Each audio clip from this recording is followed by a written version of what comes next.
Travel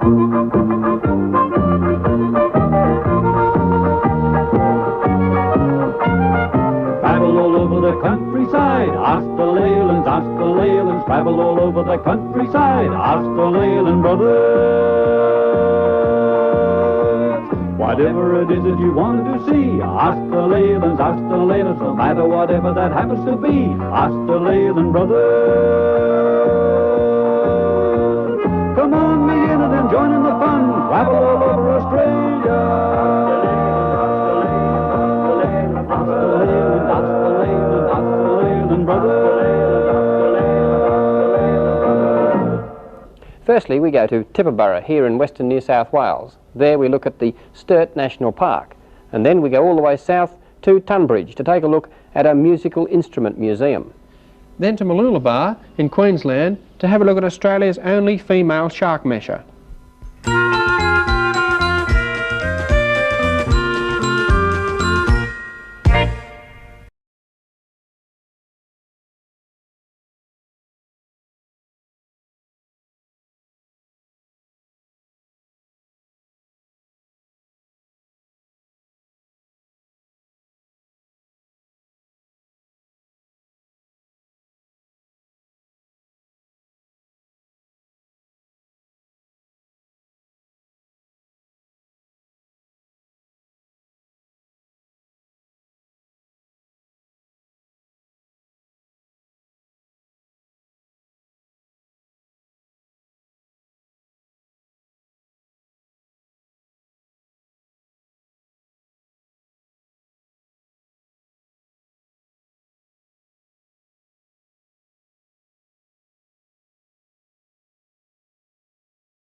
Near the camping ground is the Golden Gully mining site.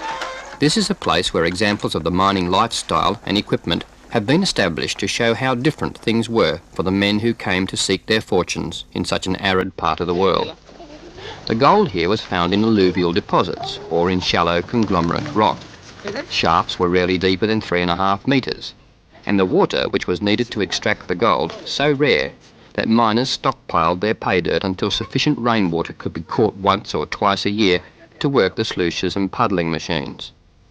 Miners who toiled in the blistering heat of the desert lived in primitive shelters, but some constructed more elaborate structures, like this hut.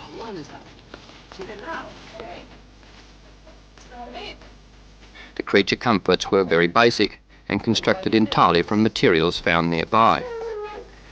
The chimney is made of local rocks, cemented together with mud or crushed termite nests.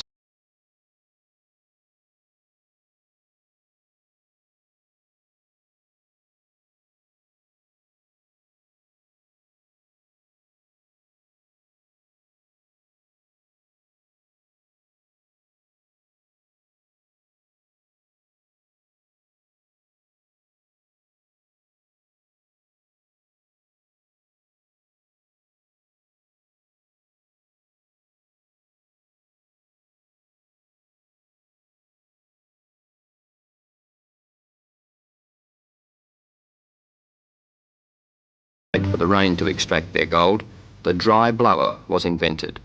This ingenious machine used bellows to force air up through the pay dirt, and by sifting the large rocks from the dirt, the heavy gold particles stayed on a fine mesh below.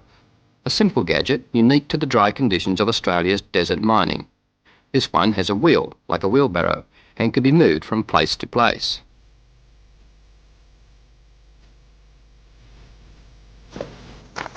And right next to it we have another blower.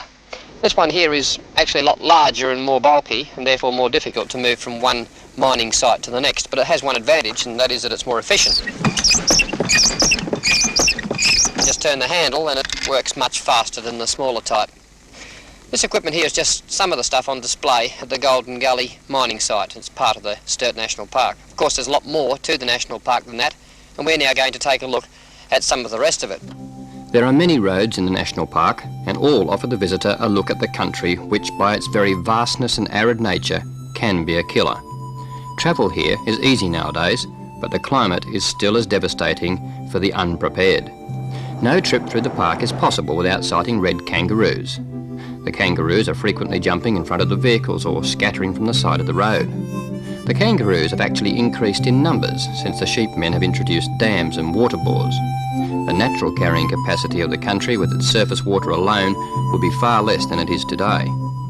The female red kangaroo is often called a blue flyer and is easy to spot since her greyish colouring doesn't offer the same camouflage as the large males. In the limited time we have to spend here, it's not possible to include all the highlights of an area as vast as the Sturt National Park, but what we have shown are those parts which are easily reached by conventional vehicles, and we hope Mr. Pringle in Malvern now has some idea of what to expect if he visits the arid corner country.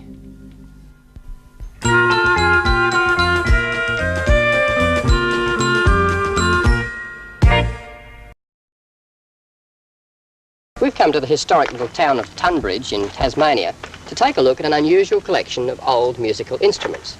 They're the property of Derek Dean, and he set them up as a museum. We found out about the museum through this letter from Paul Field of Auburn in New South Wales. Paul wrote and said, "I've just recently been to Tasmania, and when I was there, I went to have a look at a musical instrument museum at Tunbridge, just off the Midland Highway. I found it quite interesting, and I think anybody with a liking for old instruments would also find it interesting. Well, actually, I think almost anyone, no matter what your interest, would find the Musical Instrument Museum at Tunbridge a fascinating place to visit." The building which houses the museum is open to the public every day and is known as the Old Time Music Parlour. Inside we find Derek Dean at work practising his special skills as a restorer of old musical instruments.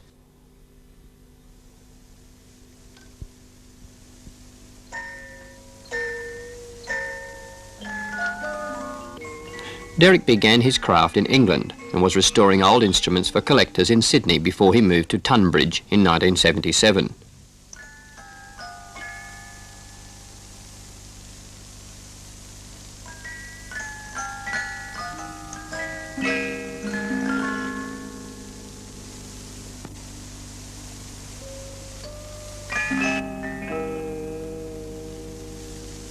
This movement is about 1880, and I've just finished a complete restoration, and I'm just straightening up the remaining pins to be adjusted.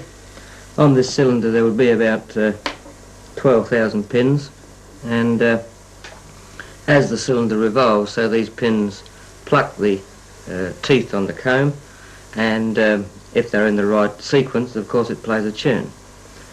Once I'm satisfied that everything is correct there, then it goes back into the box, like so, and the final screws just tighten the movement in the case, and the lid is closed, and that's the end result of 4 weeks' work. The unique aspect about Derek's collection is that the visitor receives a personalised explanation and demonstration of each instrument. This particular music box that's playing now is about 1880, and these were very popular. It was about the only form of music in the home at that time, until the invention of the phonograph by Edison in about the 1890s, and the music box makers tried to compete with Edison, and they made a disc music box with interchangeable discs, which you could just simply take the one off that you just played, place on the one that you would like to hear, and snap it shut and switch it on from the front, and it will play the tune for you.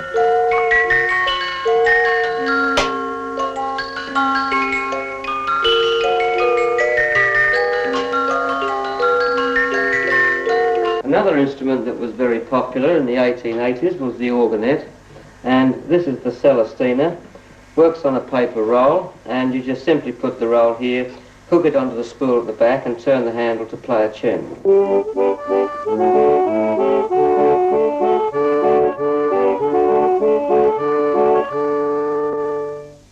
The gem roller organ was also very popular. It has a pinned wooden cylinder or barrel similar to a music box. The national organette, this one about 1880 again, and simply turn the handle and it plays quite a popular tune.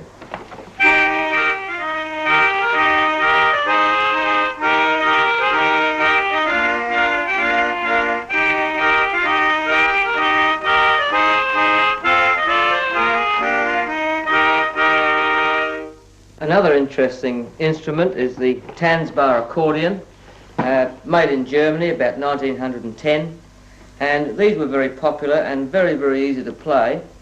In fact, if you bought one brand new and took it home, within about 2 or 3 minutes of unpacking it, you could play it just like this.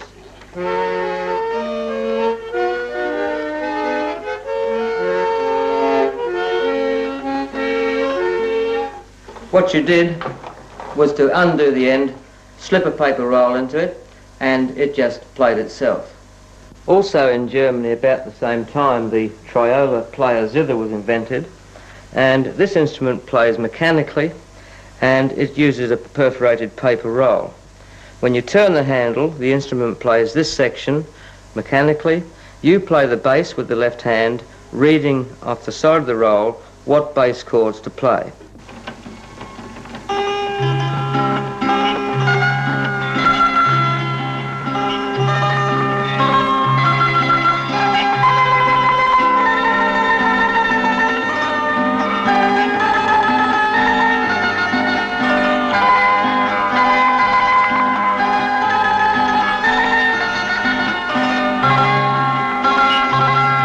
About 1895, this type of instrument was given away free of charge if the salesman could convince you to buy 12 or more cylinders. And about 1902, this type of instrument, the Edison home phonograph, was very, very popular. The large horn here didn't really do much except impress people.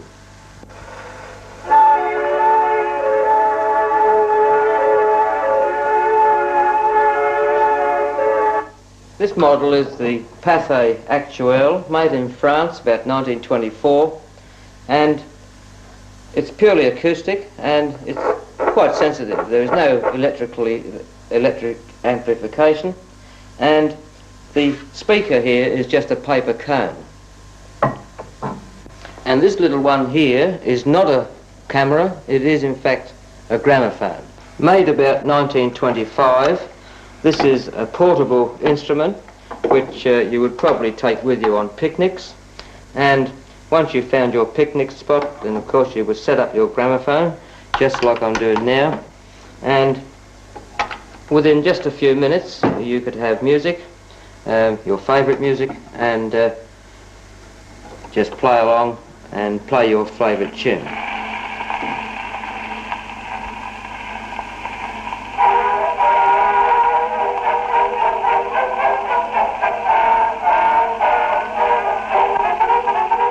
From here it proved to be a short jump to modern turntables, but thanks to Derek Dean and his unique collection at the Old Time Music Parlour at Tunbridge in Tasmania, we can see how it all began.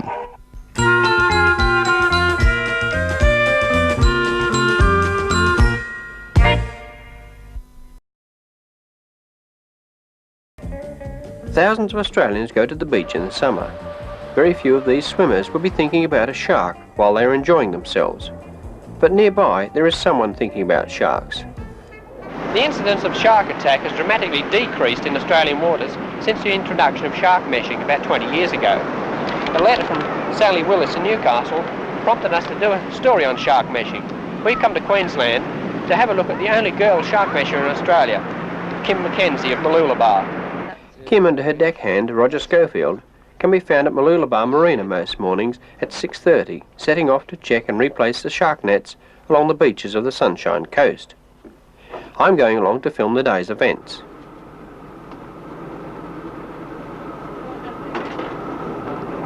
I asked Kim if shark meshing caught many sharks. I think when the contract first started, which was 20 years ago, the statistics were just incredible. The first day's meshing was something like 60 sharks, if I remember correctly. Good grief. And over a period of 20 years, it's kind of taken away all the sharks that were local at that time. Over that period of time is how long it's taken to get down to what we've got now, which is probably about, I'd say, 300 sharks a year. And what we find is the sharks that we do get are sharks that have come into the area and found that there's no no bossman there, and he just takes over and we eventually catch him too.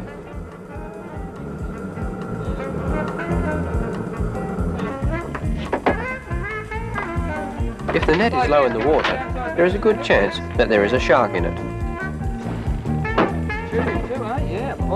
There are 2 sharks in this net.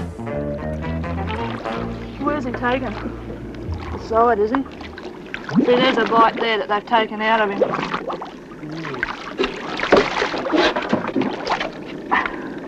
That's just a bite there. They've been chewing on him. And we'll get him out and I'll check the puppies.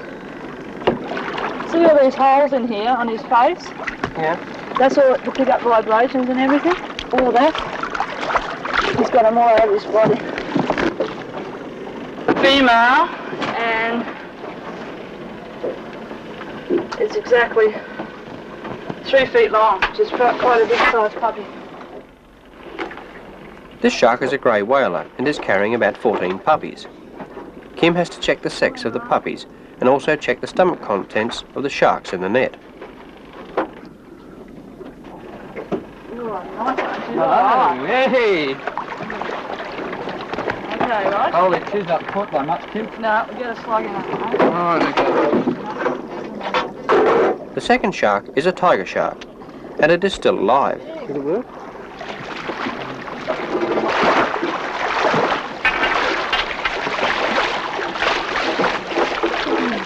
You right? Just hold it, Before Kim can check and measure the tiger, they have to kill it with a power head. So I see how she bounced off the background there? Hey, I bounced right off it, didn't Yeah. it? Bounced straight off. Right, get her in the side a bit more. Near the back to the gill a bit. Can you roll her over? Yeah, she's going to go now. Okay, that's what It takes 3 shots to slow the shark down. Sorry. The Harbours and Marine Board contract shark meshers along the Queensland coast, and part of the contract requires Kim to measure the sharks as well. When they roll their wide eye, see how they do that? See, they just roll that eye like that. Oh. Just roll it when they're attacking. It's a big bugger. She's got puppies too.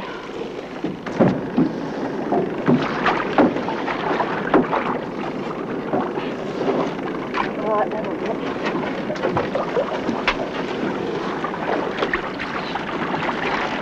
She's 12'5". Counting the young sharks is next on the list.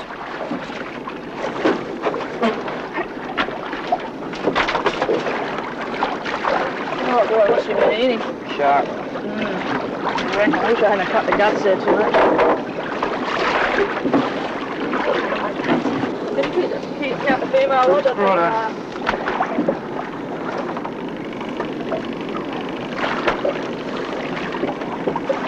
Well, she's biting too. 1 female, 2 male. 3 male. That's only one side. This is hard work, even for Kim, who is used to it. Oh, gee, guts are rotten. What was it, 9 females? And how many males? Male. Male. 8, 9.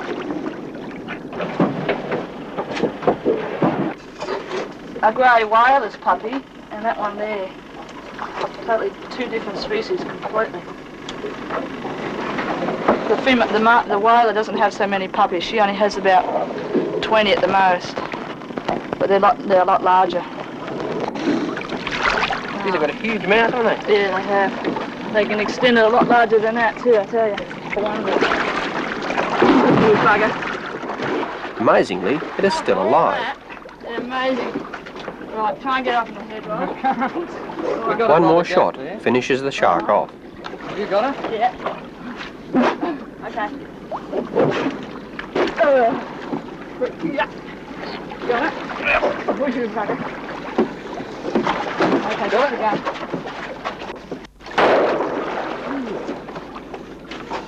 Both those two in the nets were really good sized man-eaters. They'd take a good 40, 50 pound chew of you. And we catch mainly those through, we get a few through summer, but mostly we get a few through winter like that, constantly. We get the white pointers coming through from now on, right till Christmas. And that's why they end up keeping the shark ear through winter. Once upon a time I used to pull it out for 6 weeks holiday. But it's a good idea to keep it in. When Kim is not working the shark nets, she spends her spare time surfing, sure in her mind that she's in no danger of a shark attack. Well, I think people are quite proud in this area to have a girl shark mischief. They talk about the ones down south. They say, oh, we've got a girl doing it up here. I'm 27 now, but see, I started when I was 21. And it's kind of, I don't know, I think it's added to the area. We do a damn good job, and the Harbours Marine do a damn good job too. So we all work together. I think if they took the nets away, within, say, 2 or 3 years, the thing would just start again, and there would be people who would lose their lives.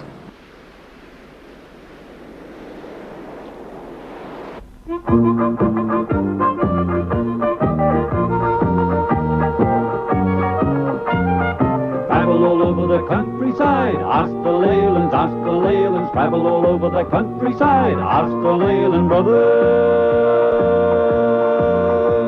Whatever it is that you want to see, ask the Leylands, ask the Leylands. No matter whatever that happens to be, ask the Leyland Brothers.